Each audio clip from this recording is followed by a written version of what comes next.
মাংসের কাবাব তো অনেক খেয়েছেন, ফুলকপির কাবাব কখনো খেয়েছেন? একবার হলেও এই ফুলকপির কাবাবটা বাসায় তৈরি করে খাবেন। এখন বাজারে প্রচুর পরিমাণে ফুলকপি পাওয়া যাচ্ছে।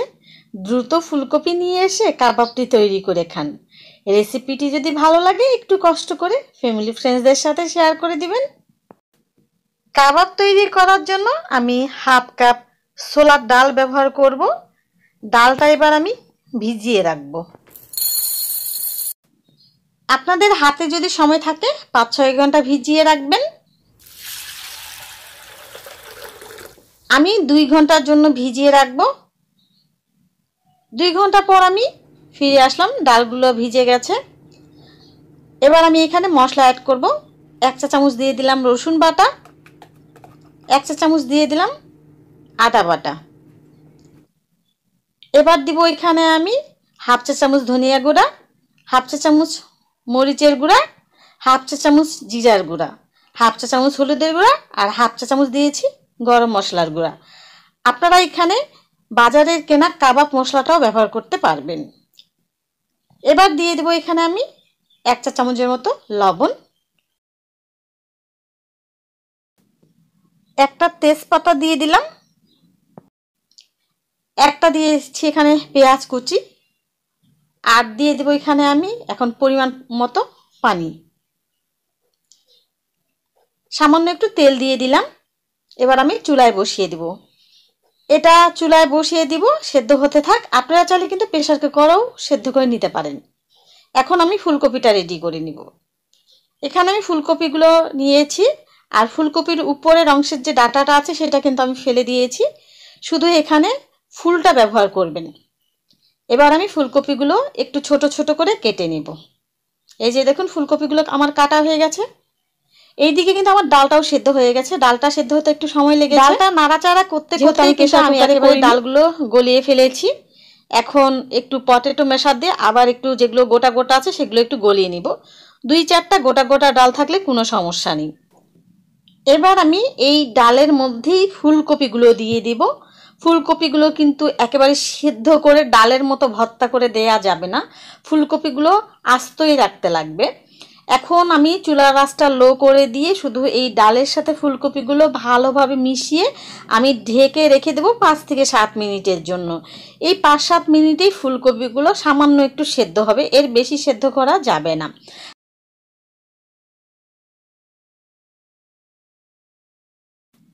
এ পর্যায়ে চুলার আঁচটা আমি লো করে দিয়েছি। এখন চুলাটা বন্ধ করে দিয়েছি। এখন কিন্তু এটা একটু পাতলা দেখা যাচ্ছে, যখন ঠান্ডা হয়ে যাবে তখন কিন্তু আরও বেশি শক্ত হয়ে যাবে। আমি পুরোপুরি মিশ্রণটা ঠান্ডা করে নিয়েছি। এই যে দেখুন ফুলকপিগুলো কিন্তু একটাও গলে যায়নি, আর একেবারেই সেদ্ধ করা যাবে না, আধা সেদ্ধ করে নিতে হবে।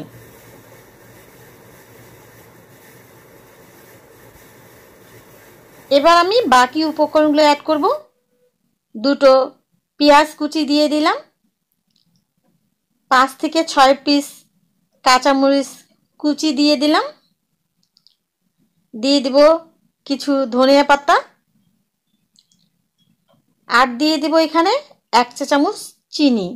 চিনিটা কিন্তু মিষ্টির জন্য দেওয়া হয়নি, স্বাদের একটা ব্যালেন্স আসবে এই জন্যই চিনিটা ব্যবহার করেছি। আপনারাও চিনিটা দেওয়ার চেষ্টা করবেন। আর দিয়ে দেবো এখানে আমি একটা ডিম। এবার আলতো হাতে সবগুলো উপকরণ আমি মাখবো। এখানে যদি আপনারা জোরে মাখেন তাহলে কিন্তু ফুলকপিগুলো ভেঙে যাবে, ভর্তা ভর্তা হয়ে যাবে। এখানে আপনারা একটু টেস্ট করে নেবেন, যে আপনাদের যদি প্রয়োজন হয় লবণটা দিবেন। আমি যে পরিমাণে লবণ দিয়েছি ডাল সেদ্ধতে, এখন আর লবণ প্রয়োজন হবে না। এই যে দেখুন সবগুলো উপকরণ আমি একসাথে মেখে নিয়েছি। এবার হাতটা একটু ধুয়ে নিব, নিয়ে কাবাবগুলো তৈরি করে নিব।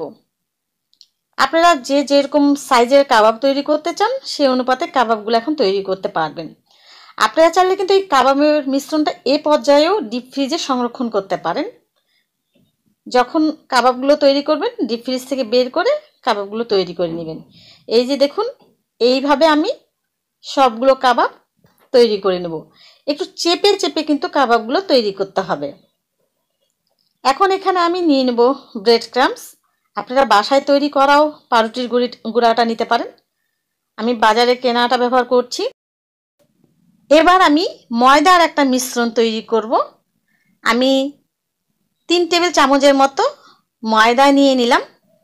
দিয়ে দিলাম 1 চা চামচ মরিচের গুঁড়া, আর দিয়ে দেবো এখানে আমি হাফ চা চামচের মতো লবণ। এবার পানি দিয়ে একটি ডো তৈরি করে নিব।